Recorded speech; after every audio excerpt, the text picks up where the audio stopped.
there's a lot changing. And I think, if you're my client, you've probably been on the phone to me going, what does it mean? What does it mean? There's all this stuff going on.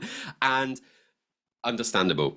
Like I've spent a lot of time writing during this time about what it does mean and trying to take my views. But, I think what I'd like to do is just kind of talk through some of the key things that are kind of changing and then actually what this means in terms of it. So we can actually set this up for the year ahead, because we are looking to a year ahead, but there's much change and a lot of uncertainties around that. Well, the NHS England has been pre-abolished. It's been abolished in words, but realistically, this is a run up to December to 2 years.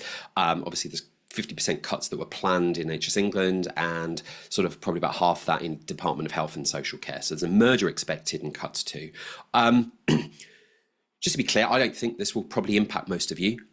Initially, it's kind of like, sort of the greater absence of an absent father, I guess, in this sense, like realistically in this, that like for the majority of you, NHS England are not providing contracts. Yes, maybe they're providing structure, but actually the bigger news for me, and probably for most of you that you should be observing, because it will impact on other parts of the system, is the fact that integrated care boards have been asked to cut their operating costs by 50% in order to try and take out £750 million of money. That's the general expected. Now, this is probably going to relate to about 50% job cuts because they've been squeezing and there isn't a lot of sort of fat on the bone at the moment after 15 years of austerity.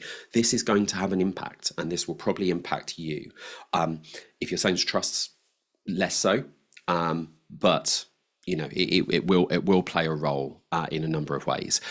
The trusts have been told to cut business roles, but this doesn't have a target, it doesn't have a feature. And to be totally honest, given the whole top table of the NHS has just been filled by trust CEOs, and trusts are very powerful entities, I would say there's probably a lot of negotiating going on behalf of trusts now in order to make this the case.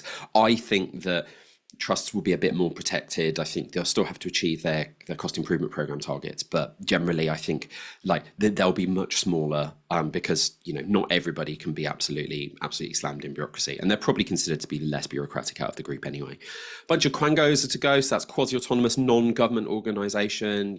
Probably won't be CQC, could be, you never know. But I think there's a number of organisations that have been created. They kind of sit standalone and they'll go. Penny Dash is currently going through with a red pen to decide which ones will sink and which ones will swim. The thing that I want to just talk to you about here is there's lots of noise and there's lots of politics, and it's very easy to get caught up with this and kind of go like, what does it mean, right? Be cognizant of the noise. Like, I think there's definitely going to be a war on bureaucracy, red tape and gatekeeping. But actually the most important thing is noise isn't always substance. And actually, as we go to the next slide, we'll see that this is what you should be really thinking about as you go through. So firstly, we don't have a strategy yet, and it's very hard to know the impact on you and what that's going to be in the strategy, because we broadly know what it's going to cover, but we don't know what it's necessarily going to mean. So the NHS 10-year plan, they say May, they've kind of also said June a little bit, but I think it'll be May. The first draft should be written probably within a month, actually, probably within about 3 weeks. And hopefully what we'll start hearing is a bit of a political lead up where we'll start to get some noise on some more tangible aspects, which will give us a little bit of information. Again, it'll all be surrounded and shrouded by noise, and we won't get the detail until we get the strategy. But to be honest, I think it depends on how much lobbying and pushing back it is on whether it's May or June. More quango abolishment, not going to spend any more time on that.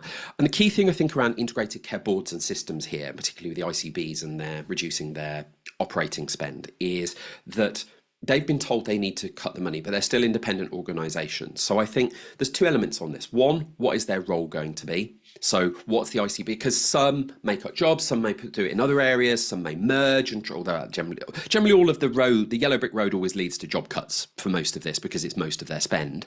But we don't know exactly what's going to happen in each independent area and whether areas are going to club together. Most of the expectation is that we'll actually start to see 42 kind of maybe get close to 30, which tends to happen in these cycles. Like, this is my third NHS reform. So this will probably filter down over the coming months as we start to see their local plans and what they're doing. So you need to factor this in. So this is something that many of you should monitor, and I know from talking to Stotles that they're going to be looking at this and monitoring it, and I'd imagine that there'll probably be more stuff probably sort of come May or June about this. But at the moment, the short answer is we don't explicitly know about some of these elements. So